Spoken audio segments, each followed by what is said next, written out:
गणपती बाप्पा म्हणजे अगदी लहानांपासून मोठ्यांपर्यंत सर्वांचा जिव्हाळ्याचा विषय। बाप्पाची मनोमोहक मूर्ती पाहिली तरी सारी दुःख लोप पावतात। रत्नागिरीतील दापोली तालुक्यामधील सडवे या गावात राहणाऱ्या मंथनने शेतातील लाल मातीपासून कोणत्याही साच्याशिवाय स्वहाताने गणरायाच्या सुबक मूर्त्या घडवून त्यांना अतिशय सुंदर रंग दिले आहेत। माझे नाव मंथन महेश टेमकर, गाव सडवे, इयत्ता 8वी, शाळेचे नाव इजी हायस्कूल दापोली। मी पर्यावरणपूरक साध्या मातीपासून गणपती बाप्पाच्या मूर्त्या बनवल्या आहेत।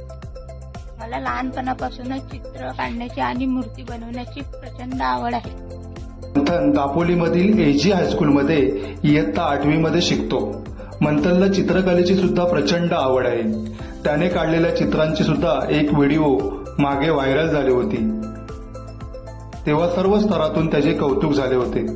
एका सामान्य कुटुंबातून मंथनसारखा होतकरू कलाकार उदयास येत आहे।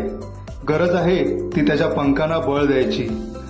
आपल्या सर्वांना त्याची कला आणि त्याचे प्रयत्न आवडले असतील तर व्हिडिओ शेअर करा आणि मंथनला प्रचंड प्रसिद्ध करा।